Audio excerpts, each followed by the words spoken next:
আজ আমার 75 ডে হার চ্যালেঞ্জের ডে 17। গতকালকে একটা বইয়ে পড়েছি, যে মানুষ এগোতে চাইবে, বাঁচতে চাইবে, তার শক্তির দরকার, এমন জ্ঞান অর্জন করা দরকার যে জ্ঞানের সাহায্যে সে সংগ্রামী হয়, নিজেকে পাল্টায়, আর নিজেকে পাল্টাতে পারলে সে দুনিয়াকেও পাল্টাতে পারবে। লেখক হচ্ছেন শিব দাশগুপ্ত। সকাল 4:30টায় উঠে রাতের কিছু বাসন ছিল, সেইগুলোকে ধুয়ে ফ্রেশ হয়ে 6টায় পড়তে বসি।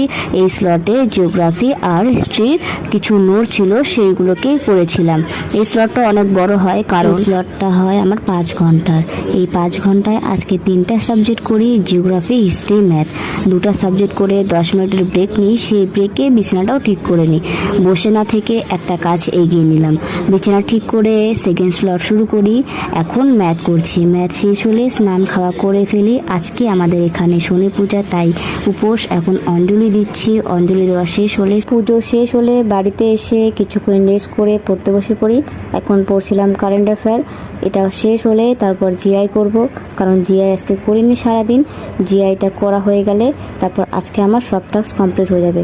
তো তোমাদের সাথে একটা কথা শেয়ার করার ছিল। আমি আরও একটি চ্যালেঞ্জ নিয়েছি, যেটা হচ্ছে আমি 1 সপ্তাহের ভিতরে আমি যে অ্যাপ থেকে স্টাডি করছি, সেই অ্যাপের যত নোট আছে জিওগ্রাফি আর হিস্ট্রি, এটা আমি কমপ্লিট করব।